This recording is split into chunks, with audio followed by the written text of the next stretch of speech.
एक ऐसा सिंहासन जो खुद महादेव जी ने देवराज इंद्र को दिया था और बाद में इंद्रदेव ने प्रसन्न होकर अपना वो सिंहासन राजा बाहुबल को भेंट कर दिया था। जो कोई भी उस अद्वितीय सिंहासन पर विराजेगा वो एक साधारण राजा नहीं बल्कि एक चक्रवर्ती सम्राट बनेगा। आगे लूतवर्ण ने कहा, हे राजा विक्रमादित्य, आपके अंदर वो सभी गुण मौजूद है जो एक चक्रवर्ती सम्राट के अंदर होने चाहिए। बस किसी चीज की कमी है तो वो है उस दिव्य सिंहासन की। मैं आपको राजा बाहुबल के पास ले चलता हूँ। जब वो आपसे कुछ मांगने को कहे तब आप उनसे वो दिव्य सिंहासन मांग लेना। इसी मकसद के साथ विक्रमादित्य और लूतवर्ण दोनों राजा बाहुबल के पास जाते हैं। तब राजा बाहुबल भी विक्रमादित्य से मिलकर अत्यंत प्रसन्न हुआ और बोला, विक्रमादित्य, तुम संपूर्ण भारत में इकलौते ऐसे राजा हो जिसने इतने कम समय में इतनी प्रसिद्धि हासिल कर ली कि अब देश के कोने कोने में लोग तुम्हें जानते और चाहते हैं। राजा बाहुबल ने भी राजा विक्रमादित्य का शानदार आदर आतिथेय किया। कुछ दिन सम्मान के साथ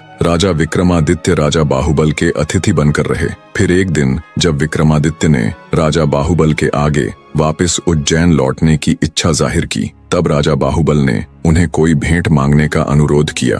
राजा विक्रमादित्य तो इसी अवसर की तलाश में थे। उन्होंने बिना एक भी पल गवाए राजा बाहुबल से वो अतुलनीय सिंहासन देने का अनुरोध किया। अब चूंकि राजा बाहुबल विक्रमादित्य को वचन दे चुके थे तो उन्होंने निसंकोच वो सिंहासन राजा विक्रमादित्य को भेंट कर दिया। वे भली भांति इस बात से परिचित थे कि अगर उनके बाद कोई इस सिंहासन के योग्य है तो वो केवल और केवल विक्रमादित्य ही है। उन्होंने खुशी खुशी विक्रमादित्य को सिंहासन देकर विदा कर दिया। जब राजा विक्रमादित्य उस अद्वितीय सिंहासन के साथ उज्जैन नगरी पहुंचे तो उनकी पूरी प्रजा में खुशी की लहर दौड़ गई। उस सिंहासन को देखने दूर दूर से राजा महाराजा उज्जैन आने लगे। राजा विक्रमादित्य ने भारी सभा का आयोजन किया और दूर दराज से विद्वान पंडित बुलाए और उनके समक्ष अपनी इच्छा जाहिर की कि वो एक भारी अनुष्ठान करना चाहते हैं। कृपया आप सब देखकर बताएं, क्या वो इसके योग्य है? तब पंडित विद्वान सभी ने एक स्वर में कहा, राजन, आपका प्रताप तीनों लोकों में छाया हुआ है। आपका कोई बैरी नहीं। आपको जो करना हो